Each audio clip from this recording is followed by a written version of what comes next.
नमस्कार क्लास 10 के बच्चों, कैसे आप सब और आप सब की तैयारी कैसे चल रहा है। आज मैं फिर से आप लोगों के सामने जो है 100 ऑब्जेक्टिव क्वेश्चंस लेकर के आ गया हूं और ये ऑब्जेक्टिव क्वेश्चंस का जो है 5वां क्लास है। यानी कि अब तक हम लोग 400 ऑब्जेक्टिव क्वेश्चंस को प्रैक्टिस कर चुके हैं और आज हम लोग जो है 5वां यानी कि 500 ऑब्जेक्टिव पूरा करने जा रहे हैं। तो आप लोगों ने अगर पीछे का ऑब्जेक्टिव वाला वीडियो नहीं देखा है तो इनका मैं लिंक जो है डिस्क्रिप्शन बॉक्स पर दे दूँगा, आप लोग वहाँ से जाकर के जब पीछे की ऑब्जेक्टिव क्वेश्चंस को देख सकते हैं। तो जैसा कि मैं हर एक बार आप लोगों को डिस्कस करके बताता हूं कि ऑब्जेक्टिव जो अपना यहाँ जो बताया जाएगा वो कैसे बताया जाएगा, तो ट्रिक के साथ बताया जाएगा। ठीक है, 100 ऑब्जेक्टिव याद करते हैं विद ट्रिक के साथ। तो कैसा ट्रिक रहता है आप लोग वीडियो पे जैसे अगर पीछे वाला वीडियो से बने हुए हैं तो आप लोगों को पता होगा कि किस ट्रिक के माध्यम से जो है आप लोगों को ऑब्जेक्टिव क्वेश्चंस कराई जाती है प्रैक्टिस। ठीक है, तो चलिए हम लोग बिना देरी करते हुए शुरू कर लेते हैं। तो सबसे पहले हम लोग गणेश जी के चरणों पर नमन कर लेते हैं और गणेश जी से मैं आप लोगों के लिए यही कामना करता हूँ कि आप लोगों की एग्ज़ाम जो है की तैयारी जो है बेहतर से बेहतर ढंग से हो। इनके लिए आपको जो है गणेश जी वो हिम्मत प्रदान करें जिनसे कि आप जो है अच्छे से मेहनत करके आप अपने एग्ज़ाम को अच्छे से दे पाएँ। आगे हम लोग देख लेते हैं कि अगला क्वेश्चन अपने पास है कि निवृत्त विद्या का संबंध जो है किससे है ना। क्वेश्चंस क्या है अपना क्वेश्चंस है कि निवृत्त विद्या का संबंध जो है किससे है। निवृत्त विद्या का संबंध किससे है? खगोल विज्ञान से, मानव विज्ञान से, वनस्पति विज्ञान से या भूगर्भ विज्ञान से। तो इसका सही आंसर हो जाएगा ऑप्शन नंबर बी, सही आंसर हो जाएगा मानव विज्ञान से। निवृत्त विद्या का संबंध किससे है? तो मानव विज्ञान से। आगे हम लोग देख लेते हैं हाकर्स थे भूवैज्ञानिक, वनस्पति वैज्ञानिक, रैवत वैज्ञानिक या विधि शास्त्री। तो हाकर्स जो थे वो कौन थे सर? वनस्पति वैज्ञानिक थे। हाकर्स कौन थे? वनस्पति वैज्ञानिक। इनसे पहले का क्वेश्चन क्या था कि निवृत्त विद्या का संबंध किससे है? मानव विज्ञान से। हाकर्स कौन थे? तो वनस्पति वैज्ञानिक थे। चलिए इनके आगे की क्वेश्चंस देख लेते हैं। आगे क्वेश्चन है कि मैक्समुलर ने नया सिकंदर किसे कहा है? विलियम जोन्स को, वारेन हेस्टिंग्स को, हाकर्स को या युवा अंग्रेज अधिकारियों को। तो इनका सही आंसर हो जाएगा युवा अंग्रेज अधिकारियों को। ठीक है, क्या कह रहा है कि मैक्समुलर ने नया सिकंदर किसे कहा है? तो युवा अंग्रेज अधिकारियों को जो है मैक्समुलर ने क्या कहा है? नया सिकंदर कहा है। ठीक है, आगे हम लोग देख लेते हैं कि मैक्समुलर के अनुसार भारत की सबसे प्राचीन भाषा क्या है? ये यहाँ पे नहीं होगा सर। ठीक है, ये मिस से यहाँ पे आ गया है। तो मैक्समुलर के अनुसार जो भारत की सबसे प्राचीन भाषा क्या है? तो मैक्समुलर के अनुसार जो भारत की सबसे प्राचीन भाषा संस्कृत है। मैक्समुलर के अनुसार से भारत की सबसे प्राचीन भाषा क्या है? संस्कृत है। आगे क्वेश्चंस देख लेते हैं। अगला कह रहा है मैक्समुलर की दृष्टि में सर्वविध संपदा और प्राकृतिक सौंदर्य से परिपूर्ण कौन सा देश है? तो आपका आंसर होना चाहिए भारत। कौन सा देश है? भारत। ठीक है, आगे देख लेते हैं अगला। अब ये पाँचों क्वेश्चंस का आंसर हम लोग बिना ऑप्शंस का देंगे। ठीक है, तो आप लोग मेरे साथ साथ भी ऑप्शंस पाँचों क्वेश्चंस का आंसर जो है बिना ऑप्शंस का देंगे। चलिए मैं यहाँ पे कलर सेलेक्ट कर लेता हूँ ये वाला। तो यहाँ पे कह रहा है कि निवृत्त विद्या का संबंध जो है किससे है? तो निवृत्त विद्या का संबंध जो है किनसे है? तो मानव विज्ञान से। किनसे है? मानव विज्ञान से। किनसे है? तो मानव विज्ञान से। तो यहाँ देख लेता हूँ मैं थोड़ा निवृत्त विद्या का संबंध जो है किनसे था? तो मानव विज्ञान से था। ठीक है, चलिए कोई नहीं, हम लोग याद करने ही आए हैं। अगर जहाँ कन्फ्यूजन होगी तो मैं पीछे देख लूँगा। ठीक है, निवृत्त विद्या का संबंध किनसे है? तो निवृत्त विद्या का संबंध जो है मानव विज्ञान से। तो हाकर्स थे। हाकर्स कौन थे सर? हाकर्स कौन थे? वो वनस्पति वैज्ञानिक थे। हाकर्स कौन थे? वनस्पति वैज्ञानिक। आप लोगों ने भी देखा कि हाकर्स जो है, हाकर्स कौन थे? हाकर्स कौन थे सर? हाकर्स थे वनस्पति वैज्ञानिक। हाकर्स कौन थे? वनस्पति वैज्ञानिक। ये जो है यहाँ देख लेता हूँ मैं, ये मानव विज्ञान थे और ये जो है वनस्पति वैज्ञानिक, वनस्पति वैज्ञानिक थे। क्या थे? वनस्पति वैज्ञानिक। वनस्पति वैज्ञानिक। ठीक है, आप लोग मेरे साथ साथ याद करते जाएंगे क्योंकि हम लोग ऑब्जेक्टिव यहाँ याद करने आए हैं, टेस्ट वगैरह देने नहीं आए हैं। टेस्ट देने जिस दिन आएंगे उस दिन फिर देखी जाएगी, लेकिन अभी हम लोग याद करने आए हैं। ठीक है, तो आप लोगों से एक छोटा सा रिक्वेस्ट है कि इस वीडियो को जितना ज़्यादा से ज़्यादा हो सके शेयर करेंगे। ठीक है, तो चलिए अगला देख लेते हैं। मैक्समुलर ने नया सिकंदर किसे कहा है? तो युवा अंग्रेज अधिकारियों को कहा है। किसको? तो युवा अंग्रेज अधिकारियों को जो है क्या कहा है? अंग्रेज अधिकारियों को मैक्समुलर ने क्या कहा है? नया सिकंदर कहा है। युवा अंग्रेज अधिकारियों को जो है मैक्समुलर ने क्या कहा है सर? नया सिकंदर कहा है। एक बार इनका भी आंसर आप लोग कंफर्म करने के लिए देख लीजिए। जैसे देखिए यहाँ पे है क्या? तो युवा अंग्रेज अधिकारियों को मैक्समुलर ने क्या कहा है? नया सिकंदर कहा है। आगे क्वेश्चंस देख लेते हैं हम लोग। मैक्समुलर के अनुसार जो है भारत की सबसे प्राचीन भाषा क्या है? तो मैक्समुलर के अनुसार भारत की सबसे प्राचीन भाषा संस्कृत है। अभी हमने चर्चा किया था आप लोगों के बीच। मैक्समुलर के अनुसार जो भारत की सबसे प्राचीन भाषा क्या है सर? संस्कृत है। मैक्समुलर की दृष्टि में सर्वविध संपदा और प्राकृतिक सौंदर्य से परिपूर्ण देश कौन सा है? तो आप कहेंगे भारत। कौन सा देश है? भारत। मैक्स मुलर के दृष्टि में सर्वविध संपदा और प्राकृतिक सौंदर्य से परिपूर्ण देश कौन सा है? भारत। एक बार आप लोग देख लीजिए, निब्रिंस विद्या का संबंध किससे? मानव विज्ञान से। हकर्स थे वनस्पति वैज्ञानिक। मैक्स मुलर ने नया सिकंदर किसे कहा है? तो युवा अंग्रेज अधिकारियों को। मैक्स मुलर के अनुसार भारत की सबसे प्राचीन भाषा क्या है? संस्कृत। मैक्स मुलर की दृष्टि में सर्वविध संपदा और प्राकृतिक सौंदर्य से परिपूर्ण कौन सा देश है? तो आप कहेंगे भारत। समझ में आ रही है चीज़ें? चलिए हम लोग आगे चलते हैं। अगला कह रहा है मैक्स मुलर ने जो किस रचना का जर्मन भाषा में पद अनुवाद किया है? तो जर्मन भाषा में पद अनुवाद किया है तो मेघदूत का। किसका? मेघदूत का। मैक्स मुलर ने किस रचना का जर्मन भाषा में पद अनुवाद किया है? तो मेघदूत का। लेखक के अनुसार मनुष्य ने जो है नाखून किसके जीवंत प्रतीक है? मनुष्य के नाखून जो है किसके जीवंत प्रतीक है? तो हम कहेंगे पाशवृत्ति के प्रतीक है। किनके प्रतीक है? पाशवृत्ति के। तो यहाँ क्वेश्चन क्या है? लेखक के अनुसार मनुष्य के जो है मनुष्य के नाखून किसके जीवंत प्रतीक है? तो पाशवृत्ति, यानी कि हमें पिछले चीज़ों को क्या करने के लिए मतलब नाखून हमारा बढ़ता है तो याद दिलाने के लिए पिछले पाशवृत्ति को। ठीक है। हजारी प्रसाद द्विवेदी के कौन सा निबंध नई पीढ़ी में जो है सौंदर्य बोध, इतिहास चेतना और सांस्कृतिक आत्मगौरव का भाव जगाता है? तो आप कहेंगे नाखून क्यों बढ़ते हैं। कौन सा क्वेश्चन मतलब आंसर क्या हो जाएगा? नाखून क्यों बढ़ते हैं। हजारी प्रसाद द्विवेदी ने जो है कौन सी निबंध नई पीढ़ी में सौंदर्य बोध, इतिहास चेतना और सांस्कृतिक आत्मगौरव का भाव जगाता है? तो आप कहेंगे नाखून क्यों बढ़ते हैं। ठीक है। तो वह कौन सी इनका मतलब निबंध है? तो ये आप यहाँ से ये भी ध्यान पे रख सकते हैं कि नाखून क्यों बढ़ते हैं, ये क्या है? तो आप कहेंगे निबंध है। क्या है? निबंध। तो लेखक के अनुसार जो नाखून की विविध आकृतियाँ कौन सी है? तो त्रिकोण, वर्तुलाकार, चंद्राकार या उपर्युक्त सभी। तो नाखून मतलब लेखक के अनुसार नाखून की विविध आकृतियाँ जो है वो क्या था? तो सभी। मतलब पहले लोग जो है अपना त्रिकोण भी नाखून रखा करते थे, वर्तुलाकार भी और चंद्राकार भी रखा करते थे। ठीक है। तो ये चीज़ें आपको ध्यान पे रह जाएंगी। चलिए आगे हम लोग देख लेते हैं। अगला क्वेश्चन है कि कुटूज की रचनाकार कौन थे? हजारी प्रसाद द्विवेदी, नलिन मिलचर शर्मा, अमरकांत या गुणाकर मूले। तो कुटूज की रचना जो है हजारी प्रसाद द्विवेदी थे। कौन थे? कुटूज की रचना कौन थे? हजारी प्रसाद। रचनाकार कौन थे? तो हजारी प्रसाद द्विवेदी। चलिए अब 10 क्वेश्चन देख लेते हैं। फिर 5 क्वेश्चन आगे। क्वेश्चन से मैक्स मुलर ने किस रचना का जर्मन भाषा में पद अनुवाद किया है? तो किस रचना का जर्मन भाषा में पद अनुवाद किया है? तो क्या था इसका आंसर? मैक्स मुलर ने किस रचना का जर्मन भाषा में पद अनुवाद किया है? नाखून क्यों बढ़ते हैं, ये क्वेश्चन था ना। ये देख लेते हैं। ये था मेघदूत का। क्या था इसका आंसर क्या था? मेघदूत का। तो यहाँ हम लोग लिखेंगे मेघदूत का। क्या लिखेंगे? मेघदूत का, है ना। मेघदूत का। ठीक है। तो मैक्स मुलर के जो है किस रचना का जर्मन भाषा में पद अनुवाद किया था? तो मेघदूत का। लेखक के अनुसार मनुष्य के नाखून किसके जीवंत प्रतीक है? तो आप लिखेंगे पाशवृत्ति के। क्या लिखेंगे? पाशवृत्ति के। पाशवृत्ति के। किनके जीवंत प्रतीक है? तो पाशवृत्ति के। हजारी प्रसाद द्विवेदी जो है कौन सा निबंध नई पीढ़ी में सौंदर्य बोध, इतिहास चेतना और सांस्कृतिक आत्मगौरव का भाव जगाता है? तो आप बोलेंगे यहाँ पे क्या था? तो नाखून क्यों बढ़ते हैं। ये कौन सा निबंध था? तो नाखून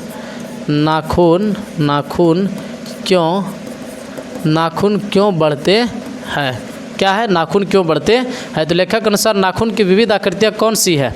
लेखक के अनुसार नाखून की विविध आकृतियाँ कौन थी? तो वर्तुलाकार था, है ना।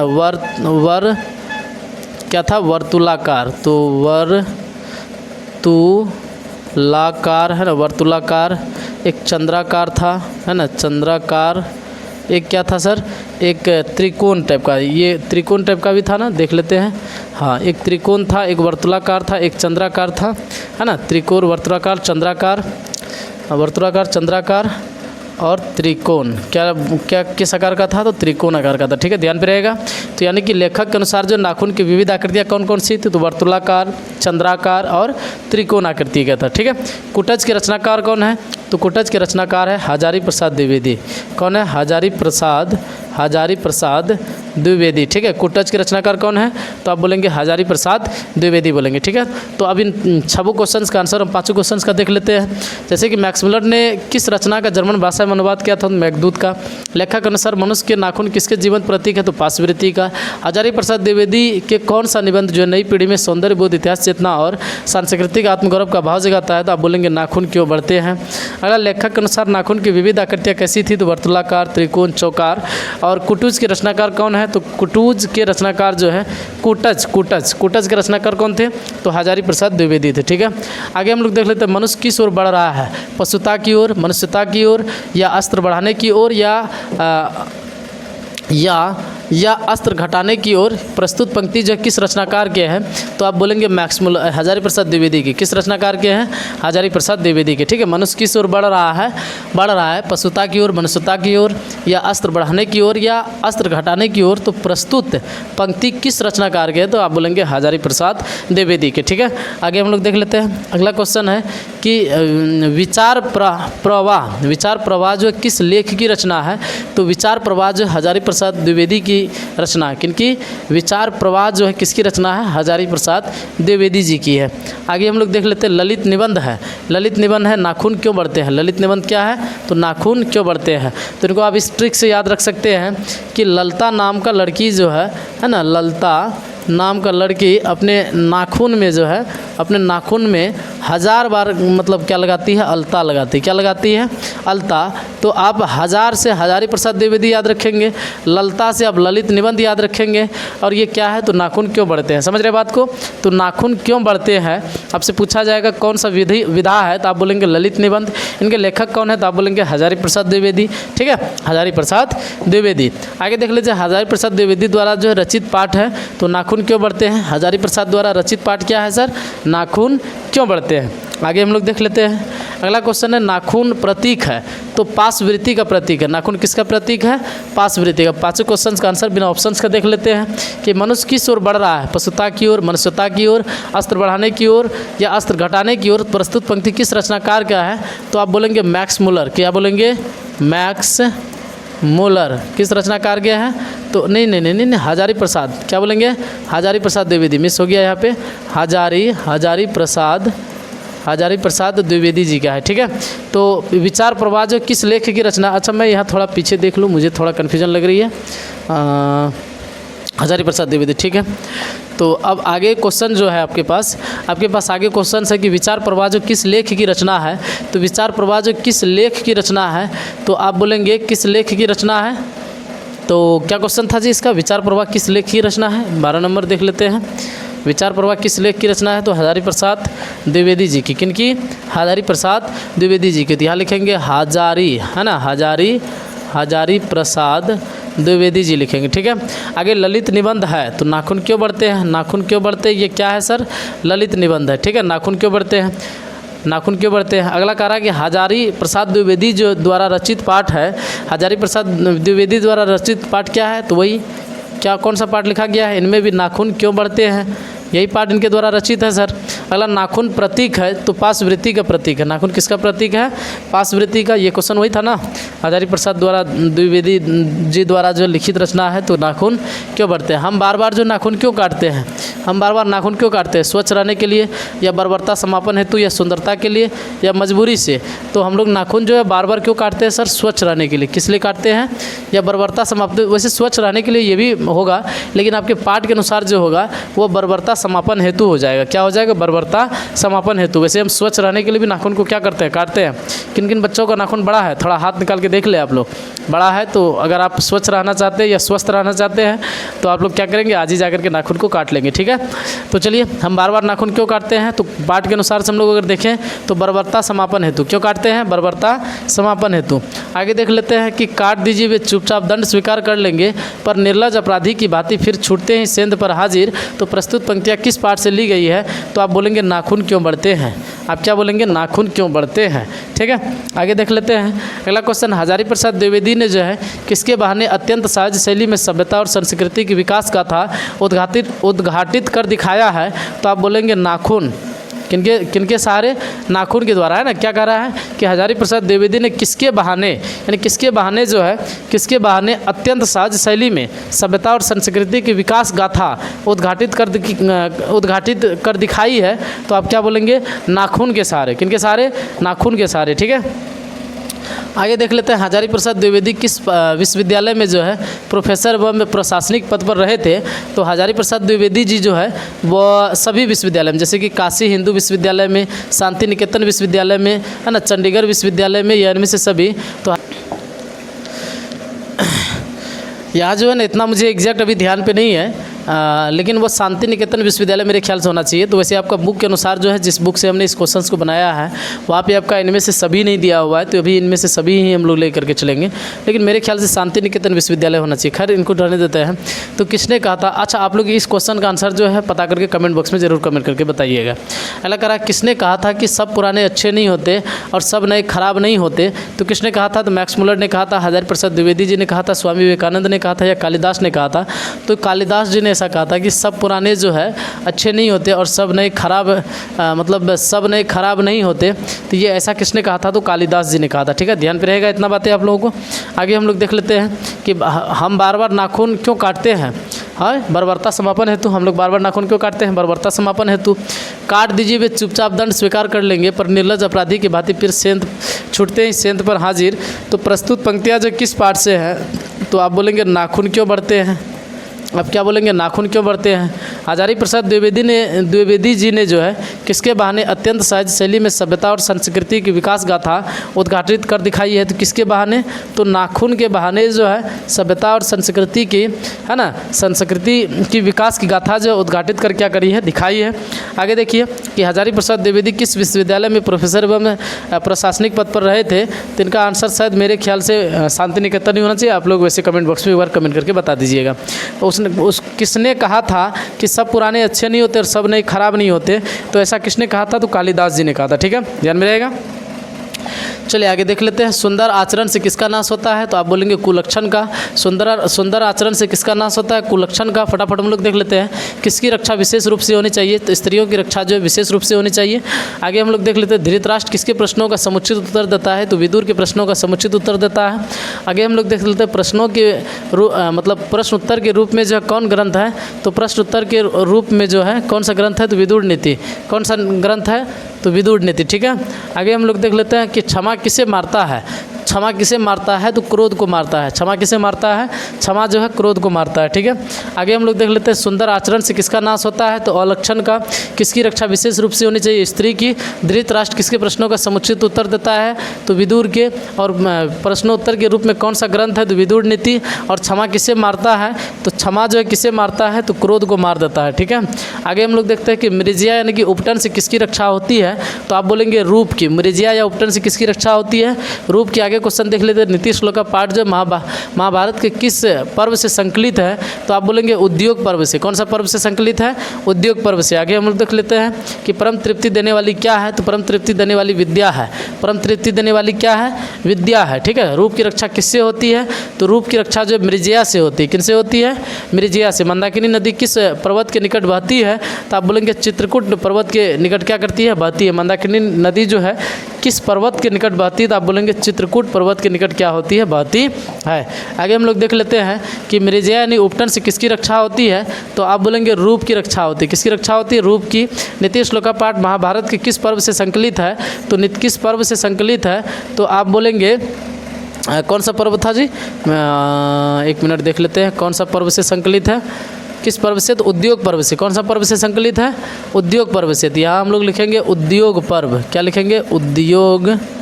उद्योग पर्व से संकलित है। किस पर्व से? उद्योग पर्व से। परम तृप्ति देने वाली क्या है? तो परम तृप्ति देने वाली क्या है? विद्या या क्षमा? क्या था जी? परम तृप्ति देने वाली क्या है?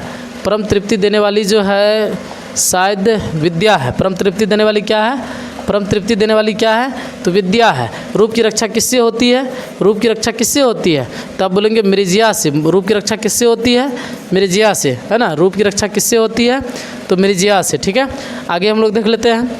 अगला क्वेश्चन है कि मंदाकिनी नदी किस पर्वत के निकट बहती है? तो आप बोलेंगे चित्रकूट पर्वत के निकट बहती है। कौन सा पर्वत के निकट? तो चित्रकूट पर्वत के निकट मंदाकिनी नदी बहती है। तो अच्छा, मृजिया से किसकी रक्षा होती है? रूप की। रूप से किसकी रक्षा होती है ना। तो यहाँ क्वेश्चन है जैसे रूप की रक्षा किससे होती है? तो मृजिया से होती है। नीति श्लोक का पाठ महाभारत के किस पर्व से संकलित है? उद्योग पर्व से। परम तृप्ति देने वाली क्या है? विद्या। मंदाकिनी नदी किस नदी के निकट बहती है? तो आप बोलेंगे चित्रकूट। अच्छा, एक बार फिर से हम लोग इसका आंसर देख लेते हैं बिना ऑप्शंस का। तो आप लोग मेरे साथ साथ सभी रिपीट करेंगे सारे बच्चे। तो बताइए, मृजिया यानी कि उपटन से किसकी रक्षा होती है? रूप की। नीति श्लोक का पाठ महाभारत के किस पर्व से संकलित है? तो आप बोलेंगे उद्योग पर्व से। परम तृप्ति देने वाली क्या है? तो आप बोलेंगे विद्या। रूप की रक्षा किससे होती है? मृजिया से। हाँ, मृजिया से। मंदाकिनी नदी किस पर्वत के निकट बहती है? तो इसका आंसर हो जाएगा मंदाकिनी नदी जो है वह चित्रकूट पर्वत के निकट बहती है। तो मंदाकिनी नदी का जल जो है किसके पीने से गंदा हो गया था? तो आप बोलेंगे हिरण के पीने से, है ना। मंदाकिनी नदी का जल जो है हिरण के पीने से क्या हो गया था? गंदा हो गया था। आगे हम लोग देख लेते हैं रामायण के रचनाकार कौन है? तो रामायण के रचनाकार वाल्मीकि है। रामायण के रचनाकार कौन है? वाल्मीकि है। आगे देख लेते हैं कालिदास की कौन सी रचना है? तो रघुवंशम। रघुवंशम जो है क्या है? कालिदास की रचना है। आगे हम लोग देख लेते हैं वनवास प्रसंग में राम सीता लक्ष्मण के साथ कहाँ पहुँचे थे?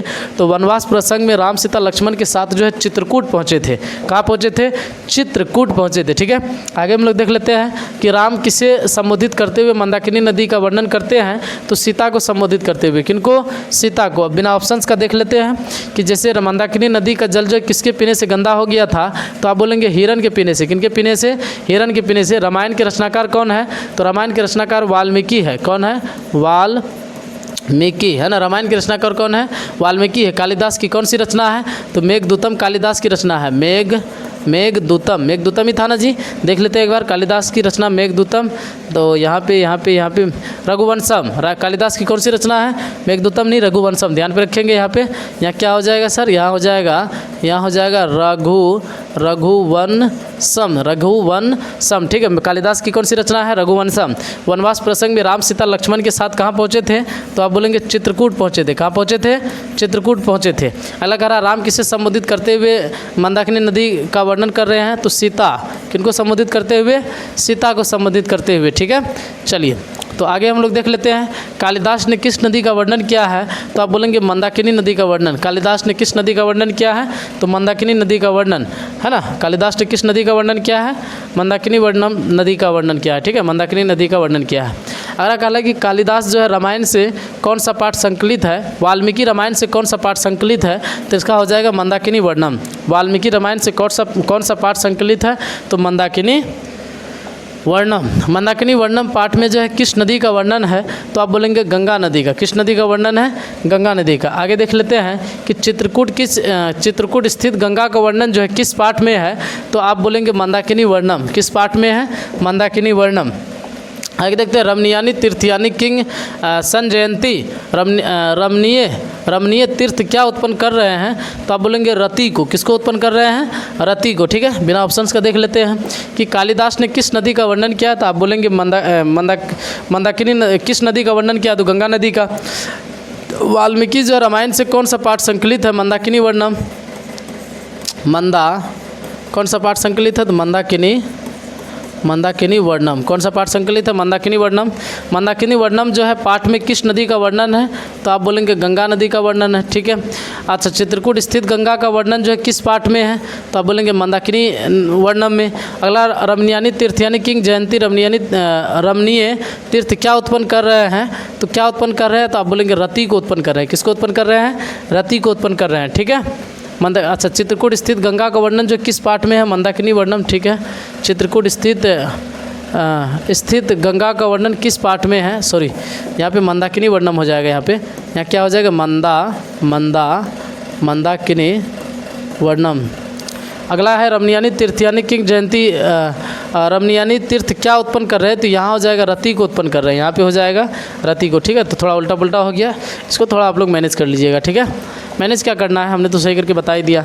बिना ऑप्शन का मैं फिर बता देता हूँ। जैसे देखिए बिना ऑप्शंस का अगर मैं इसको फिर से देख लूँ तो यहाँ बिना ऑप्शंस का क्या कह रहा है कि कालिदास ने किस नदी का वर्णन किया है? तो कालिदास जो है गंगा नदी का वर्णन किया है। अगला वाल्मीकि रामायण से जो है कौन सा पाठ संकलित है? तो वाल्मीकि रामायण से कौन सा पाठ संकलित है? मंदाकिनी वर्णम। मंदाकिनी वर्णम पाठ में किस नदी का वर्णन है? गंगा नदी का। चित्रकूट स्थित गंगा का वर्णन किस पाठ में है? तो आप बोलेंगे मंदाकिनी वर्णम में। अगला कह रहा है कि रमणीयानी तीर्थयानी किंग जयंती रमणीय तीर्थ क्या उत्पन्न कर रहे हैं? तो आप बोलेंगे रति को उत्पन्न कर रहे हैं। ठीक है, माइली गांव का हत्याकांड का जिम्मेवार कौन सा देश था? तो आप बोलेंगे अमेरिका। अच्छा, हम लोग इतिहास पे आ गए हैं, देखते देखते कहाँ पहुँच गए, है ना, इतिहास पे पहुँच गए, देखते देखते कहाँ पहुँच गए, इतिहास पे। हम लोगों ने 2 विषय खत्म कर लिया, हिंदी और संस्कृत। तो अब तक हम लोगों ने 40 ऑब्जेक्टिव को पढ़ चुका है। वीडियो थोड़ा लंबा जाएगा, बस आप लोग आराम से धैर्यपूर्वक बैठ के मेरे साथ साथ जो है बोला करिए, ताकि याद आपको यही से हो जाए। तो माइली गांव हत्याकांड का जिम्मेवार कौन सा देश है? तो आप बोलेंगे अमेरिका। माइली गांव हत्याकांड का जिम्मेवार कौन सा देश है? तो अमेरिका। आगे क्वेश्चन है कि वियतनाम का एकीकरण कब हुआ था? तो आप बोलेंगे 1975 में। वियतनाम का एकीकरण कब हुआ था? तो 1975 में। ठीक है, ध्यान पे रखिएगा, वियतनाम का एकीकरण 1975 में हुआ था। निम्न में से क्या पोर्ट सडम की घोषणा का उद्देश्य है? तो आप बोलेंगे जापान का आत्मसमर्पण। पोर्ट सडम की घोषणा का उद्देश्य क्या है? तो जापान का आत्मसमर्पण। पोर्ट सडम घोषणा के उद्देश्य क्या है? तो जापान का आत्मसमर्पण। तोकिन फ्री स्कूल कहाँ स्थापित किया गया है? तो वियतनाम में। तोकिन फ्री स्कूल कहाँ स्थापित किया गया है? वियतनाम में। ठीक है, तोकिन फ्री स्कूल कहाँ स्थापित किया गया है? वियतनाम में। अगला क्वेश्चन है कि दक्षिणी वियतनाम में किसकी प्रथम सरकार थी? तो दक्षिणी वियतनाम में जो है बाओ दाई की प्रथम सरकार थी। तो ध्यान पे रखेंगे, दक्षिणी वियतनाम में किसकी सरकार थी? तो बाओ दाई की सरकार थी। आगे क्वेश्चंस देख लेते हैं कि माइली गांव हत्याकांड का जिम्मेवार कौन सा देश है? तो आप बोलेंगे अमेरिका। कौन सा देश है? अमेरिका। कौन सा देश है? अमेरिका। अगला है कि वियतनाम का एकीकरण कब हुआ था? तो वियतनाम का एकीकरण कितना में हुआ था? 1975 में। क्या? 1 मिनट में देख लूँ। वियतनाम का एकीकरण जो हुआ था वो 1975 में ही हुआ था। ठीक है, वियतनाम का एकीकरण कब हुआ था? तो 1975 में हुआ था। निम्न में से क्या पोर्ट सडम की घोषणा का उद्देश्य था? तो आज जापान का आत्मसमर्पण। क्या था? तो जापान का क्या था सर? आत्मसमर्पण। जापान का आत्मसमर्पण। ठीक है, अगला तोकिन फ्री स्कूल कहाँ स्थापित किया गया था? तोकिन फ्री स्कूल कहाँ स्थापित किया गया था सर? तोकिन फ्री स्कूल जो वियतनाम में स्थापित किया गया था। कहाँ पे? वियतनाम में। वियतनाम में तोकिन फ्री स्कूल कहाँ स्थापित किया गया था? तो वियतनाम में। अगला है कि दक्षिण वियतनाम में जो है किसकी प्रथम सरकार थी? किसकी? तो बाओ दाई की। किनकी? बाओ दाई की, है ना, बाओ दाई की। किनकी सरकार थी जी? बाओ दाई की सरकार थी। किनकी सरकार थी? बाओ दाई की सरकार थी। कहाँ पे थी बाओ दाई की सरकार? कहाँ पे थी? तो आप बोलेंगे दक्षिण वियतनाम में किसकी प्रथम सरकार थी? तो बाओ दाई की सरकार थी। अब हम लोग बिना ऑप्शंस का देख लेते हैं सारे क्वेश्चंस को। जैसे आप बताएंगे कि माइली गांव की हत्याकांड का जिम्मेवार कौन सा देश है? तो आप बोलेंगे अमेरिका। वियतनाम का एकीकरण कब हुआ था? 1975 में। निम्नलिखित में से क्या पोर्ट सडम की घोषणा का उद्देश्य था? तो जापान का आत्मसमर्पण। अगला क्वेश्चन, तोकिन फ्री स्कूल जो है कहाँ स्थापित किया गया था? तो आप बोलेंगे तोकिन फ्री स्कूल जो है कहाँ स्थापित किया गया था? तो वियतनाम में किया गया था। अगला क्वेश्चन है, दक्षिणी वियतनाम में किसकी प्रथम सरकार थी? दक्षिणी वियतनाम में किसकी प्रथम सरकार थी? तो आप बोलेंगे बाओ दाई की। किनकी? बाओ दाई की। अच्छा, हो ची मिन्ह कहाँ का शासक था? तो हो ची मिन्ह जो है उत्तरी वियतनाम का शासक था। हो ची मिन्ह कहाँ का शासक था? हो ची मिन्ह जो है उत्तरी वियतनाम का शासक था। अगला है कि दक्षिण वियतनाम में बाओ दाई की सरकार जो निम्न में से किसकी समर्थन थी? किसकी समर्थन थी? तो फ्रांस की। किसकी? फ्रांस की। दक्षिण वियतनाम में बाओ दाई की सरकार निम्न में से किसकी समर्थक थी? तो फ्रांस की समर्थक थी। अगला कह रहा है 1954 का जेनेवा समझौता के क्रियान्वयन की देखभाल हेतु संगठित त्रिस्तरीय अंतर्राष्ट्रीय निगरानी आयोग का सदस्य निम्न में से कौन नहीं था? तो कौन नहीं था? तो फ्रांस नहीं था, है ना, मतलब निगरानी आयोग का सदस्य कौन नहीं था? तो फ्रांस नहीं था। ठीक, आगे हम लोग देख लेते हैं कि 1961 का मोपला विद्रोह किसके नेतृत्व में हुआ था? तो अली मुसालियार। 1921 का मोपला विद्रोह किसके नेतृत्व में हुआ था? तो अली मुसालियार का, है ना, अली मुसालियार के नेतृत्व में हुआ था। आगे क्वेश्चन है कि अल्लूरी सीताराम राजू कौन थे? अल्लूरी सीताराम राजू कौन थे? तो आंध्र का जो है आदिवासी नेता थे। आंध्र का कौन थे? आदिवासी नेता थे। अल्लूरी सीताराम राजू कौन थे? आंध्र का आदिवासी नेता थे। आगे देख लेते बिना ऑप्शंस का, हो ची मिन्ह कहाँ का शासक था? तो हो ची मिन्ह कहाँ का शासक था? तो आप बोलेंगे फ्रांस का शासक था। हो ची मिन्ह कहाँ का शासक था सर? फ्रांस का था। एक बार मैं देख लूँ थोड़ा, हो ची मिन्ह कहाँ का शासक था? तो उत्तरी वियतनाम का शासक था। सर मिस हो गया। हो ची मिन्ह कहाँ का शासक था? तो हो ची मिन्ह जो है उत्तरी वियतनाम का शासक था। हो ची मिन्ह जो है उत्तरी वियतनाम का शासक था। नाम। हो ची मिन कहाँ का शासक था? उत्तरी वियतनाम का। दक्षिण वियतनाम में जो है बाओदाई की सरकार निम्न में से किसकी समर्थक थी? तो फ्रांस की समर्थक थी। किसकी समर्थक थी? फ्रांस की समर्थक थी। अगला 1954 का जो जेनेवा समझौता के क्रियान्वयन की देखभाल हेतु गठित त्रिस्तरीय अंतर्राष्ट्रीय निगरानी आयोग का सदस्य निम्न में से कौन नहीं था? तो फ्रांस नहीं था। कौन नहीं था? फ्रांस नहीं था। ठीक है। अच्छा, ये किसकी समर्थक था? इनमें मैं थोड़ा देख लूँ। जैसे ये फ्रांस है तो ये फ्रांस का ही समर्थक है। चलिए ठीक है। अब यहाँ पे हम लोग देख लेते हैं 1921 का जो है मोपला विद्रोह किसके नेतृत्व में हुआ था? तो अली मुसालियार, है ना? क्या नाम था? अली मुसालियार। अली मुसालियार नाम था। क्या नाम था? अली मुसालियार। क्या नाम था? अली मुसालियार। ठीक है। आगे अल्लूरू सीताराम राजू कौन थे? अल्लूरू सीताराम राजू कौन थे सर? अल्लूरू सीताराम आंध्र का जो है आदिवासी नेता थे। आंध्र का कौन सा नेता थे? तो आंध्र का जो है आंध्र का आदिवासी नेता थे। कैसा नेता थे? आदिवासी नेता थे। ठीक है। आदिवासी क्या थे सर? नेता थे। चलिए एक बार फिर से इनको रिपीट करते हैं, उनके बाद फिर दोबारा बोल लेंगे, क्योंकि हम लोग यहाँ याद करने आए हैं, टेस्ट देने नहीं आए हैं। तो याद करने टाइम में थोड़ा बहुत इधर उधर गलती होगी तो कोई दिक्कत नहीं है। आगे देख लीजिए, कह रहा है कि हो ची मिन कहाँ का शासक था? तो उत्तरी वियतनाम का। अच्छा, दक्षिणी वियतनाम में बाओदाई की सरकार निम्न में से किसकी समर्थक थी? फ्रांस की। अगला 1954 का जेनेवा समझौता के क्रियान्वयन की देखभाल हेतु गठित त्रिस्तरीय अंतर्राष्ट्रीय निगरानी आयोग का सदस्य निम्न में से कौन नहीं था? तो आप बोलेंगे फ्रांस नहीं था। 1921 का मोपला विद्रोह किसके नेतृत्व में हुआ था? तो अली मुसालियार के नेतृत्व में हुआ था। अल्लूरू सीताराम राजू कौन थे? तो आप बोलेंगे आंध्र प्रदेश का जो है आदिवासी नेता थे। अल्लूरू सीताराम राजू कौन थे? तो आंध्र प्रदेश का आदिवासी नेता थे। एक बार फिर से आप लोग बोलिए, अल्लूरू सीताराम कौन थे? तो आंध्र प्रदेश के आदिवासी नेता थे। 1921 का मोपला विद्रोह किसके नेतृत्व में हुआ था? तो अली मुसालियार के नेतृत्व में हुआ था। 1954 का जेनेवा समझौता के क्रियान्वयन की देखभाल हेतु गठित त्रिस्तरीय अंतर्राष्ट्रीय निगरानी आयोग का सदस्य निम्न में से कौन नहीं था? तो कौन नहीं था इन आयोग का सदस्य जी? तो यहाँ पे आप बोलेंगे फ्रांस। कौन नहीं था? फ्रांस नहीं था। अगला, दक्षिणी वियतनाम में बाओदाई की सरकार निम्न में से किसकी समर्थक थी? तो आप क्या बोलेंगे सर? आप फ्रांस बोलेंगे। हो ची मिन कहाँ का शासक था? तो हो ची मिन कहाँ का शासक था सर? हो ची मिन जो है, हो ची मिन कहाँ का शासक था? तो आप बोलेंगे उत्तरी वियतनाम का शासक था। कहाँ का शासक था? उत्तरी वियतनाम का। ठीक है। आगे हम लोग देख लेते हैं। अगला क्वेश्चन अपने पास है कि अली मुसालियार ने जो है किस विद्रोह का नेतृत्व किया था? तो आप बोलेंगे मोपला विद्रोह का। अली मुसालियार ने जो किस विद्रोह का नेतृत्व किया था? मोपला विद्रोह का। बिल्कुल हम लोग आराम से देखेंगे। और क्या आप लोग थक गए? थकना नहीं है सर, जब तक तोड़ेंगे नहीं तब तक छोड़ेंगे। फिर से मैं एक मोटिवेशन आप लोगों के बीच बोल ही देता हूँ। शुरू वाला मोटिवेशन, शुरू में हमने क्या बोला था कि मंजिल मिले ना मिले ये तो मुकद्दर की बात है, और हम कोशिश भी ना करें ये तो गलत बात है। तो बस हमें अपना 100% देकर के कोशिश करनी है। ठीक है।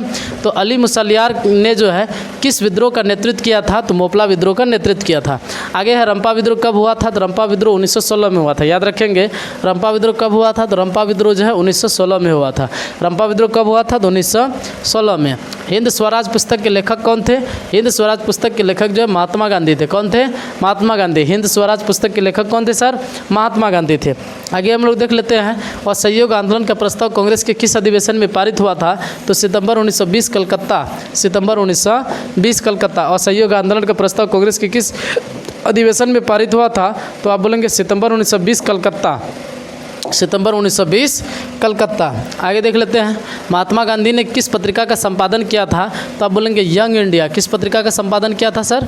यंग इंडिया पत्रिका का संपादन किया था। महात्मा गांधी ने किस पत्रिका का संपादन किया था? तो आपका आंसर होना चाहिए यंग इंडिया। आगे देख लेते हैं कि अली मुसालियार ने जो है किस विद्रोह का नेतृत्व किया था? तो अली मुसालियार ने जो है किस विद्रोह का नेतृत्व किया था सर? रंपा विद्रोह का नेतृत्व किया था। शायद ये था ना, रंपा विद्रोह ही था ना। एक मिनट में देख लूँ, कोई दिक्कत नहीं है, गलत हो गया। तो ये मोपला विद्रोह का किया था। कौन सा विद्रोह का किया था? अली मुसालियार ने जो है किस विद्रोह का नेतृत्व किया था? तो यहाँ पे हो जाएगा मोपला विद्रोह। कौन सा विद्रोह? मोपला विद्रोह। ठीक है ना, मोपला विद्रोह द्रोह। ठीक है, विद्रोह मोपला विद्रोह क्या हो जाएंगे? मोपला विद्रोह। रंपा विद्रोह कब हुआ था? तो रंपा विद्रोह कब हुआ था? तो 1916 में हुआ था। ठीक है। हिंद स्वराज पुस्तक के लेखक कौन थे? हिंद स्वराज पुस्तक के लेखक कौन थे? तो अली मुसालियार थे। हिंद स्वराज के पुस्तक के लेखक कौन थे? तो ये थे अली। हिंद स्वराज पुस्तक के लेखक महात्मा गांधी थे जी। क्या मैं भी? हिंद स्वराज पुस्तक के लेखक कौन थे सर? हो जाएगा महात्मा गांधी। हिंद स्वराज पुस्तक के लेखक कौन थे? महात्मा गांधी। रंपा विद्रोह कब हुआ था? 1916 में। अली मुसलियार ने किस विद्रोह का नेतृत्व किया था? मोपला विद्रोह का। अली मुसलियार ने किस विद्रोह का नेतृत्व किया था? मोपला विद्रोह का। और असहयोग आंदोलन का प्रस्ताव कांग्रेस की किस अधिवेशन में पारित हुआ था? तो आप बोलेंगे सितंबर 1920 कलकत्ता। सितंबर 1920 कलकत्ता, ठीक है, सितंबर 1920 कलकत्ता, याद रहेगा ना सर? सितंबर 1920 कलकत्ता। तो क्वेश्चन क्या है कि असहयोग आंदोलन का प्रस्ताव कांग्रेस के किस अधिवेशन में पारित हुआ था? तो सितंबर 1920 कलकत्ता इनका सही आंसर हो जाएगा। महात्मा गांधी ने किस पत्रिका का संपादन किया था? तो आप कहेंगे यंग इंडिया। किस पत्रिका का संपादन किया था?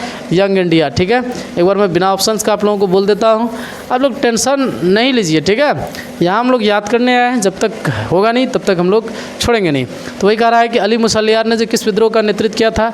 तो आप बोलेंगे मोपला विद्रोह। कौन सा विद्रोह का? मोपला विद्रोह। मोपला विद्रोह ही था कि नहीं, है कि नहीं? मोपला विद्रोह का नेतृत्व किया था। कौन सा विद्रोह का? मोपला विद्रोह का नेतृत्व किया था। आगे जो है रंपा विद्रोह कब हुआ था? तो 1916 में हुआ था। आप कहेंगे हिंद स्वराज पुस्तक के लेखक कौन थे? तो हिंद स्वराज पुस्तक के लेखक महात्मा गांधी थे। अगला, असहयोग आंदोलन का प्रस्ताव कांग्रेस के किस अधिवेशन में पारित हुआ था? तो सितंबर 1920 कलकत्ता। अगला, महात्मा गांधी किस पत्रिका का संपादन किया था? तो यंग इंडिया। समझ में आ रही है चीज़ें? चलिए आगे देखते हैं। साइमन कमीशन किस वर्ष भारत आया था? तो आप बोलेंगे 1928 में। साइमन कमीशन किस वर्ष भारत आया था? साइमन कमीशन जो है 1928 में क्या हुआ था सर? भारत आया था। आगे देख लेते हैं अगला क्वेश्चन कि पूर्ण स्वराज की मांग का प्रस्ताव कांग्रेस के किस अधिवेशन में पारित हुआ था? तो आप बोलेंगे 1929 लाहौर। पूर्ण स्वराज मांग के प्रस्ताव कांग्रेस के किस अधिवेशन में पारित हुआ था? तो आपका आंसर होना चाहिए 1929 लाहौर। आगे देख लेते हैं। अगला कह रहा है कि अखिल भारतीय किसान सभा का गठन किसने किया था?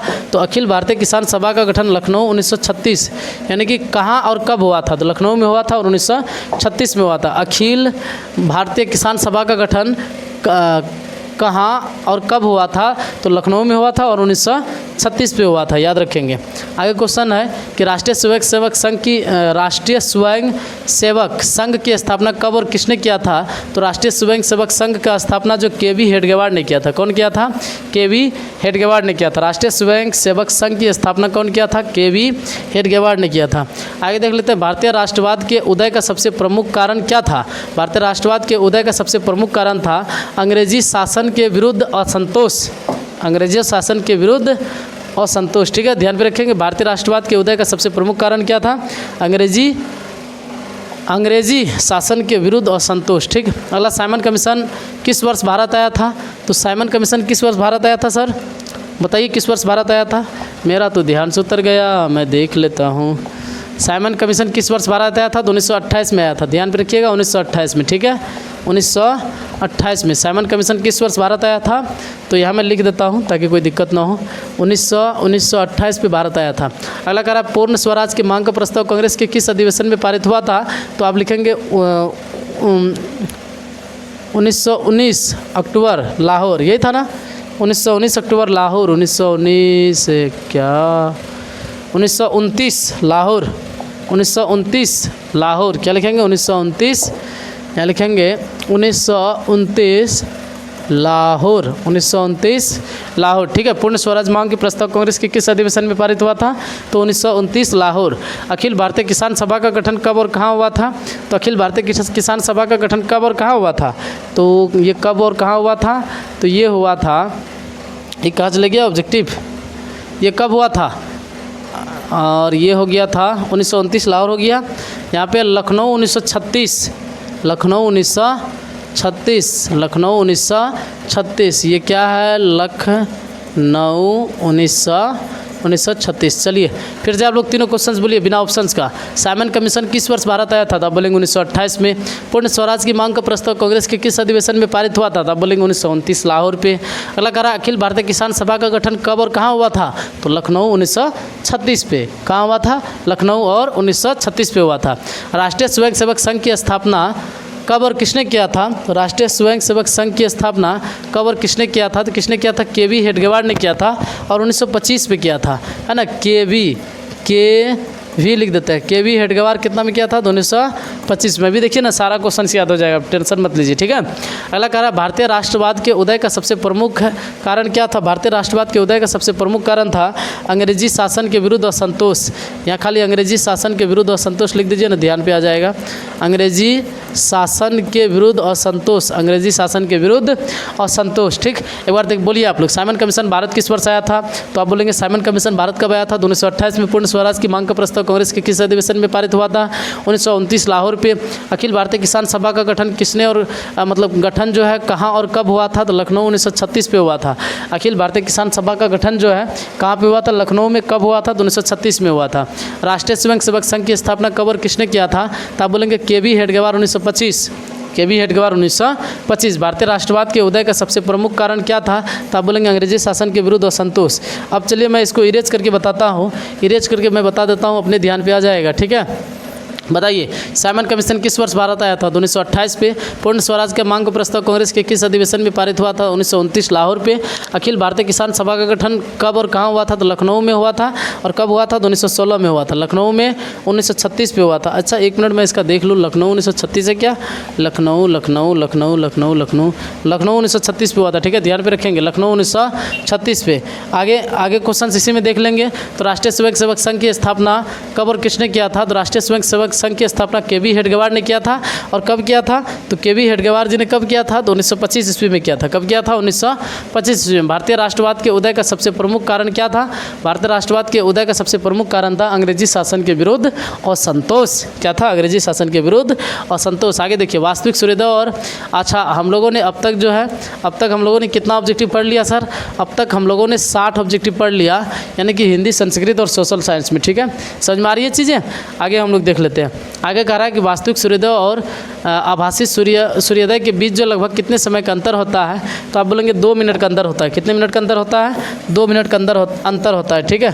आगे क्वेश्चन देख लेते हैं। उदय और अस्त होने समय सूर्य दिखाई देता है, कैसा दिखाई देता है, पीला, लाल, नीला, काला, तो आप बोलेंगे लाल दिखाई देता है। उदय एवं अस्त के समय जो है, उदय एवं अस्त के समय सूर्य कैसा दिखाई देता है, तो लाल दिखाई देता है, ठीक है। आगे देख लेते हैं। अगला क्वेश्चन है, प्रकाश की किस घटना के कारण सूर्य हमें वास्तविक सूर्योदय से जो है लगभग 2 मिनट पूर्व दिखाई देता है, तो आप बोलेंगे वायुमंडलीय अपवर्तन के कारण। किसके कारण, वायुमंडलीय अपवर्तन के कारण, ठीक है। आगे देख लेते हैं। अगला क्वेश्चन है कि तारे के टिमटिमाने का क्या कारण है, तो वायुमंडलीय अपवर्तन सही आंसर है। तारे के टिमटिमाने का क्या कारण है, वायुमंडलीय अपवर्तन हो जाएगा, ठीक है।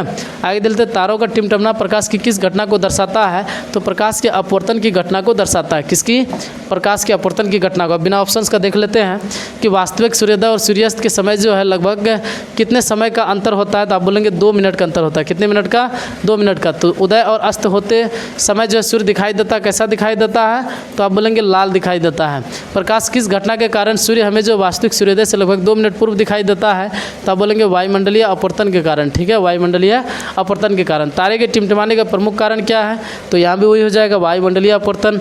उसके बाद तारों का जो टिमटिमाना प्रकाश की किस घटना को दर्शाता है, तो अपवर्तन की घटना को दर्शाता है। कौन सा घटना को दर्शाता है, अपवर्तन की घटना को दर्शाता है, ठीक है। चलिए आगे देखते हैं। अगला क्वेश्चन है कि ओजोन परत किस हानिकारक विकिरण से पृथ्वी की सुरक्षा प्रदान करती है, तो ओजोन परत जो है पराबैंगनी विकिरण से क्या करता है, ओजोन परत किस हानिकारक विकिरण से पृथ्वी को सुरक्षा प्रदान करता है, तो पराबैंगनी विकिरण से। अगला क्वेश्चन है चंद्रमा पर खड़े अंतरिक्ष यात्री को आकाश कैसा प्रतीत होता है, तो आपका आंसर हो जाएगा काला। चंद्रमा पर खड़े अंतरिक्ष यात्री को जो है आकाश कैसा प्रतीत होता है, तो आप बोलेंगे काला। चंद्रमा पर खड़े अंतरिक्ष यात्री को आकाश कैसा प्रतीत होता है, काला। प्रकाशित प्रकाश का वर्ण किस पर निर्भर करता है, प्रकाशित, तो ये प्रकीर्णन करने वाले कणों के साइज पर है ना। प्रकीर्णित प्रकाश का वर्ण किस पर निर्भर करता है, तो प्रकीर्णन करने वाले कणों के साइज पर, किस कण पर टकरा करके प्रकाश प्रकीर्णित हो रहा है, ये उस पर डिपेंड करेगा, ठीक है। आगे देख लेते हैं। जब प्रकाश वायु के कणों पर पड़ता है तो कणों खाली जगह के, है ना, कणों खाली जगह के आवेश कंपन करने लगता है और कंपन से प्रकाश उत्पन्न होता है और सभी दिशाओं में फैलने लगता है। इस घटना को क्या कहते हैं, तो इस घटना को हम लोग बोलेंगे प्रकीर्णन, है ना, यानी कणों पर ये टकरा कर जो प्रकाश जो फैलने लग जाता है तो इस घटना को हम लोग क्या कहेंगे सर, प्रकीर्णन कहेंगे। आगे देख लेते हैं, प्रिज्म से श्वेत प्रकाश गुजरने पर 7 रंगों में विभक्त होकर के अलग दिखलाता है, क्योंकि इसके जो है क्योंकि इसके तरंगदैर्घ्य क्या होते हैं सर, अलग अलग होते हैं। इनके तरंगदैर्घ्य क्या होते हैं, अलग अलग होते हैं। क्वेश्चन क्या है कि प्रिज्म से श्वेत प्रकाश गुजरने पर 7 रंगों में विभक्त होकर के अलग अलग दिखलाता है, तो इसके क्योंकि इसके जो है तरंगदैर्घ्य क्या होते हैं, अलग अलग होते हैं। बिना ऑप्शंस का देख लेते हैं कि ओजोन परत किस हानिकारक विकिरण से पृथ्वी को सुरक्षा प्रदान कराता है, तो आप बोलेंगे पराबैंगनी विकिरण। पराबैंगनी विकिरण। चंद्रमा पर खड़े अंतरिक्ष यात्री को आकाश कैसा प्रतीत होता है, तो आप बोलेंगे काला प्रतीत होता है। प्रकीर्णित प्रकाश का वर्ण किस पर निर्भर करता है, तो प्रकीर्णित करने वाले कणों पर निर्भर करता है। किस पे, प्रकीर्णित करने वाले कणों पर। जब प्रकाश जो वायु के कणों पर पड़ता है तो कणों के जो है, यहाँ कुछ नहीं होना चाहिए, कणों के आवेश से कंपन करने लगते हैं और कंपन से जब प्रकाश उत्पन्न होता है और सभी दिशाओं में फैलने लगता है, इस घटना को क्या कहते हैं, तो इस घटना को कहते हैं प्रकाश का प्रकीर्णन। क्या बोलते हैं, प्रकाश का प्रकीर्णन, या खाली आप प्रकीर्णन भी बोल सकते हो। ठीक है, आगे देख लेते हैं, प्रिज्म से श्वेत प्रकाश गुजरने पर 7 रंगों में विभक्त होकर के उसे अलग दिखलाता है, क्योंकि इनके तरंगदैर्घ्य जो होते हैं क्या होते हैं, अलग अलग होते हैं।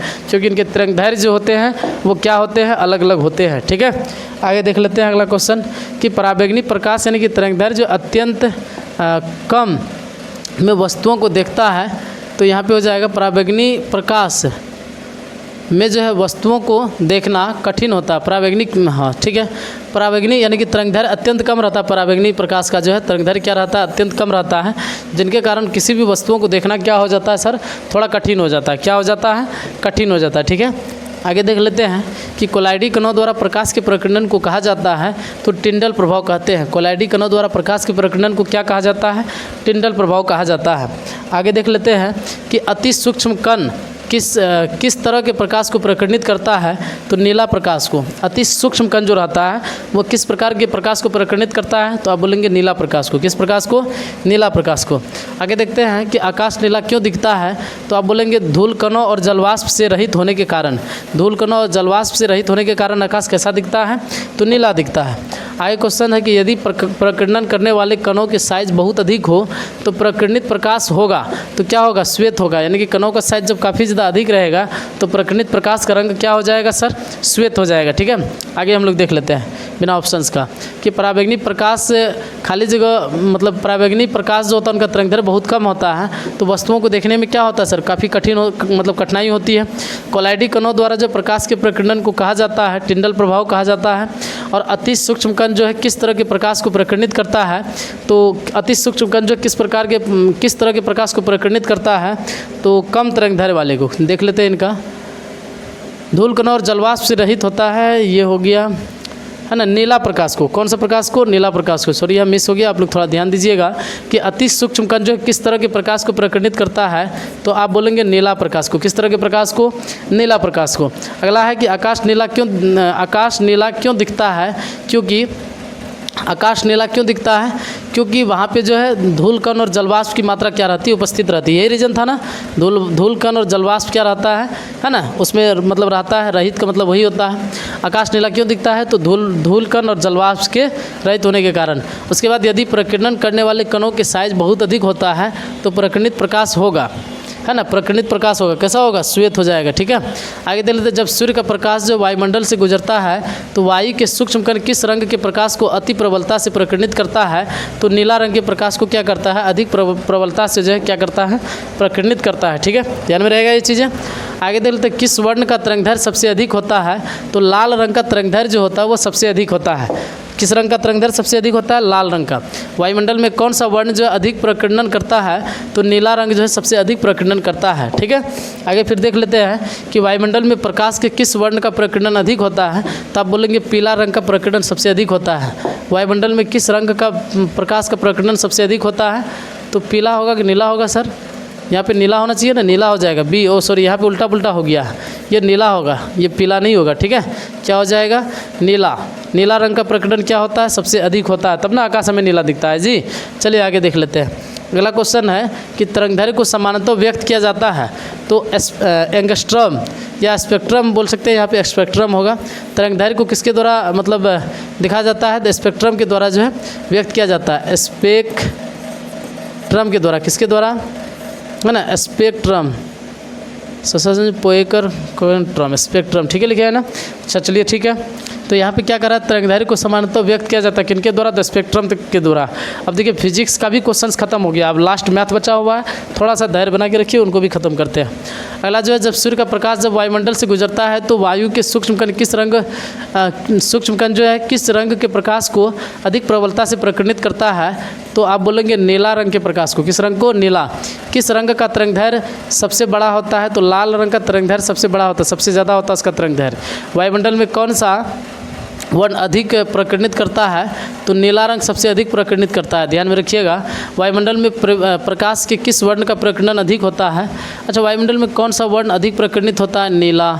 तो वायुमंडल में प्रकाश के किस वर्ण का प्रकटन अधिक होता है? यहाँ भी नीला ही होगा, तो दोनों जगह यहाँ पे नीला नीला हो जाएगा। क्या हो जाएगा? नीला नीला, नीला नीला। ठीक हो, अब हम लोग मैथ के पास पहुँच गए हैं, है ना? 80 क्वेश्चन हम लोगों ने खत्म कर लिया। अब हम लोग कहाँ पहुँच गए सर? मैथ के पास पहुँच गए। चलिए देखते हैं। मैथ कह रहा है कि यदि अल्फा और बीटा जो है इतना के मूल है ना, तो 1/α + 1/β का मान होगा। तो मैं आपको बता दूं 1/α + 1/β जो होता है वो -b/a के बराबर होता है। किसके बराबर? -b/a के बराबर होता है। तो यहाँ पे -b देखेंगे, यहाँ पे अगर b का मान देखें, इसके आगे कुछ नहीं तो 1, तो -1 होगा, बटे a इसके आगे कुछ नहीं तो 1 है, तो 1 हो जाएगा, और ये टोटल जो है -1 के बराबर हो जाएगा, यानी ऑप्शन नंबर बी जो है इनका क्या हो जाएगा? सही आंसर हो जाएगा। समझ में आ रही है चीज़ें? चलिए आगे देख लेते हैं।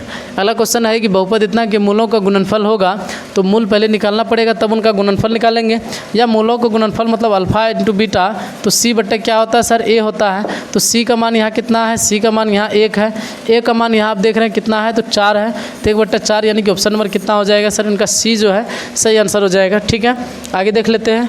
अगला क्वेश्चन कि यदि अल्फा बीटा द्विघात बहुपद इतना के जो है मूल हो तो 1/α + 1/β। अभी तुरंत बताएं कि 1/α + 1/β जो होता है वो -b/c के बराबर होता है। तो b का मान आपका -3 है, तो यहाँ +3 हो जाएगा, बट्टे c यहाँ पे कितना दिख रहा है? तो 5 दिख रहा है, तो 3/5, option number 3/5, 3/5, option number A सही आंसर हो जाएगा। ठीक है, समझ में आ रही है चीज़ें? आगे देखिए, यदि अल्फा तथा बीटा द्विघात बहुपद इतना के जो है मूल हो तो इसका मान देखिए -b/c, तो -b तो -2 होगा, c का मान कितना है? तो 3, यहाँ पे c का मान 3, तो -2/3, -2/3, -2/3, ऑप्शन नंबर बी क्या हो जाएंगे? सही आंसर हो जाएंगे। ठीक है, ये समझ में आ रही है? चलिए आगे देखते हैं। अगला कह रहा है कि यदि अल्फा बीटा द्विघात बहुपद इतना के जो है मूल हो तो इतना का मान, यहाँ भी वही है -b/c, तो -5 है तो +5, c का मान 7 है तो 5 बट्टे कितना हो जाएगा? 7, ऑप्शन नंबर बी सही आंसर हो जाएगा। एक ही तरह के इतना सवाल मैं आपको दे दूंगा, कितना बार मैं प्रैक्टिस करवा दूंगा कि आपका तैयारी यहीं पे हो जाए। समझ रहे हैं? Power of study with AJ sir. ठीक है, चलिए आगे देखिए। अगला है कि द्विघात बहुपद इतना का जो शून्यक 1 है तो शून्यक ज्ञात करिए। तो अब यहाँ पे एक शून्यक जो है क्या बोल दिया सर? एक शून्यक ये है, तो अन्य शून्यक आपको निकालना है।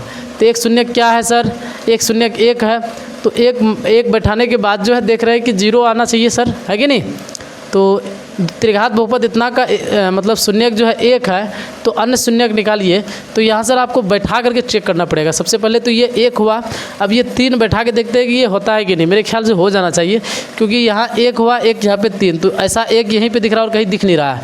वैसे हम लोग इस अंदाज से भी ए मार सकते हैं, बट हम लोग थोड़ा इसका रीज़न भी देख लेते हैं। जैसे यहाँ पर अगर 3 बैठाइएगा तो 3 को 3 बार गुना करिएगा तो कितना होगा? 27, और यहाँ 3 को 2 बार गुना करिएगा 9, 9 फिर यहाँ भी कितना हो जाएगा? 27, और यहाँ आप 3 बैठाइएगा, है ना, तो -3 और +3, तो ये दोनों खत्म होकर के खत्म सब 0 हो रहा है।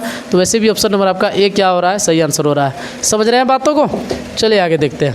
अगला क्वेश्चन कह रहा है कि किसी द्विघात बहुपद इतना हो तो अल्फा + बीटा, तो अल्फा + बीटा जो होता है वो -b/a के बराबर होता है। तो -b यहाँ पे देख रहे हैं, -b तो -b ही है, a का मान यहाँ तो a ही है, तो -b/a, तो -b/a कहाँ है sir? -b/a option number C में है। ठीक है, तो ऑप्शन नंबर सी सही आंसर हो जाएगा। आगे हम लोग देख लेते हैं कि यदि बहुपद इतना के शून्यक जो इतना हो तो अल्फ़ा प्लस बीटा का मान, किसका मान है, अल्फ़ा प्लस बीटा का, तो माइनस बी बट्टे ए, तो माइनस 1 हो जाएगा, ए का मान 1 हो जाएगा, तो पूरा कितना आ रहा है, इसका आंसर फाइनल 1 आ रहा है। ठीक है, आगे हम लोग देख लेते हैं अगला क्वेश्चन। अगला क्वेश्चन है कि इतना के शून्य कितना है तो अल्फ़ा इंटू बीटा, तो अब बताइए अल्फ़ा इंटू बीटा जो होता है वो सी बट्टे ए के बराबर होता है कि नहीं, तो सी का मान आप देख रहे हैं यहाँ कितना है, 10 है, ए का मान आप देख रहे हैं 1 है, तो कितना हो गया सर, 10। ऑप्शन नंबर ए सही आंसर हो जाएगा, कितना हो जाएगा, ऑप्शन नंबर ए। ठीक है, आगे हम लोग देख लेते हैं इतना के जो है बहुपद इतना हो तो मान होगा, है ना, तो इतना का जो है ये अल्फ़ा प्लस बीटा यहाँ भी बोल रहा है ना, तो alpha plus beta minus B बट्टे ए के बराबर होता है, तो बी का मान यहाँ देख रहे हैं कि 7 है, तो 7 बट्टे यहाँ ए का मान कुछ नहीं तो 1 है, तो 7 बट्टे 1 यानी कि 7 के बराबर, तो ऑप्शन नंबर बी इनका क्या हो जाएगा सर, सही आंसर हो जाएगा। आगे हम लोग देख लेते हैं कि इतना है तो गुणनफल बताइए, शून्यकों का गुणनफल अल्फ़ा इंटू बीटा, तो सी बट्टे ए, सी कितना है -3, ए कितना है 3, दोनों ख़त्म हो गया, कट के बचा कितना -1, ऑप्शन नंबर -1 तो दिया नहीं है सर, यहाँ तो इसका मतलब प्लस होना चाहिए, तो इतना के शून्यकों के गुणनफल, सॉरी यहाँ त्रिघात बहुपद है, गौर करेंगे, त्रिघात होता है alpha beta gamma, alpha beta क्या होता है, गामा, तो अल्फ़ा बीटा गामा जो होता है वो माइनस डी बट्टे ए होता है, माइनस डी बट्टे क्या होता है सर, ए होता है शून्यकों का गुणनफल, तो माइनस डी, तो यहाँ डी का मान -3 हो जाएगा, +3, ए आपका कितना है 3 है, तो दोनों कट के कितना हो जाएगा 1, तो ऑप्शन नंबर क्या हो जाएगा सी। क्वेश्चन देखने में थोड़ा मिस हो गया, लेकिन कोई नहीं, पकड़ लेंगे तो बना के ही छोड़ेंगे, है कि नहीं। चलिए आगे देखते हैं।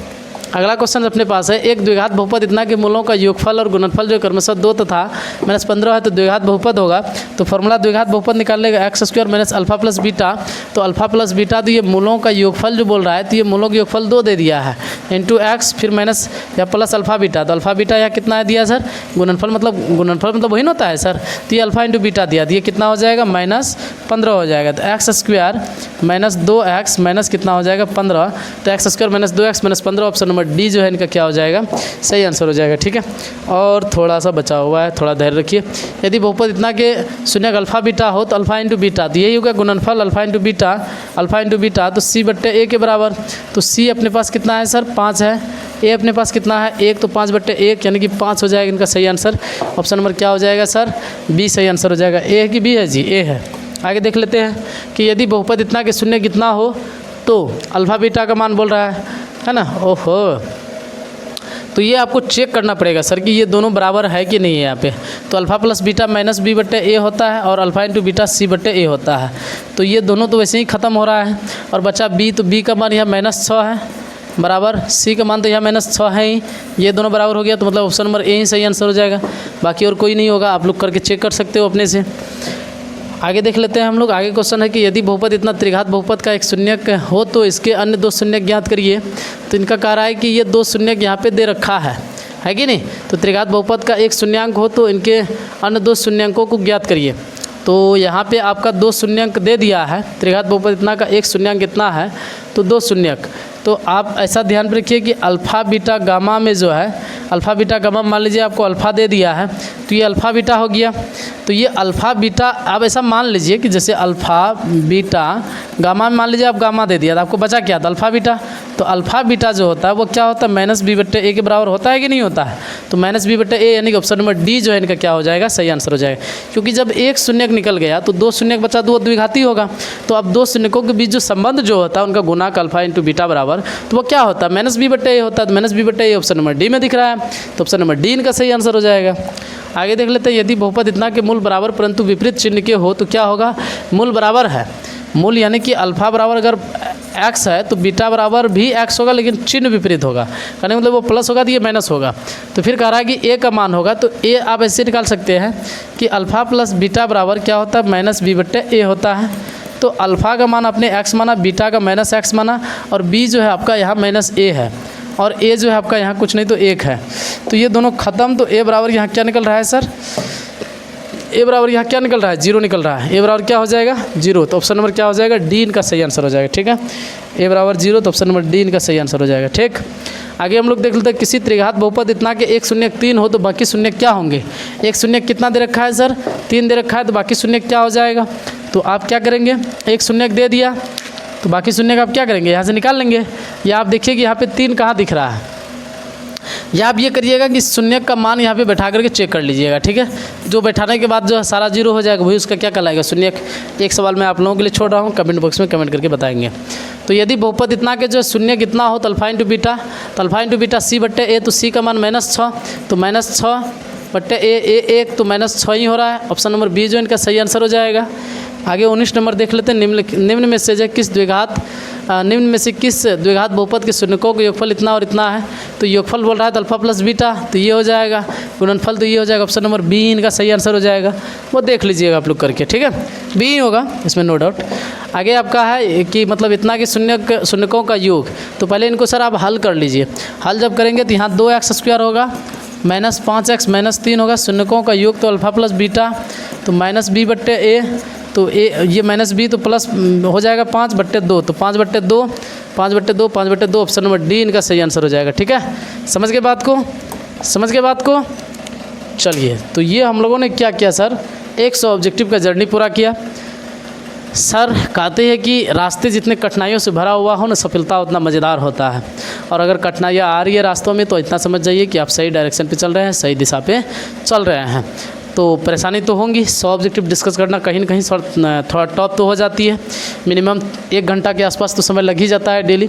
लेकिन वही बात है सर, क्या बात है, बात वही है कि मंजिल मिले ना मिले ये तो मुकद्दर की बात है, मैं कोशिश भी ना करूं ये तो गलत बात है सर, है कि नहीं। तो हम लोग कोशिश करने के लिए छोड़ेंगे नहीं। बाकी हम लोगों का मिशन जो है सर, मिशन क्या है हम लोगों का, मिशन हम लोगों का है 450 प्लस का, जिस पे हम लोग लेकर के अभी चल रहे हैं ऑब्जेक्टिव को लेकर के, यानी कि 230/230 जो है हमारा ऑब्जेक्टिव में मार्क्स आना चाहिए। उस मिशन को लेकर के हम लोग काम कर रहे हैं। और कितना आप लोग इस मिशन के प्रति कॉन्शियस है, ये आपकी मेहनत ही आपको दिखाएगा। और इस वीडियो के अगर लास्ट तक आप लोग बने हुए हैं, तो आप लोगों से एक छोटा सा रिक्वेस्ट है कि सर इस वीडियो को ज़रूर से ज़रूर शेयर करिए। और इसी ऑब्जेक्टिव को जो है आप एप्लीकेशन पे जाकर के टेस्ट दे सकते हैं। और एप्लीकेशन पे जुड़ने का सिर्फ और सिर्फ फी रखा गया है कितना, तो 149 रुपया रखा गया। कितना रखा गया, 149 रुपया। तो वीडियो को यहाँ तक देखने के लिए आप सभी को दिल की गहराई से धन्यवाद।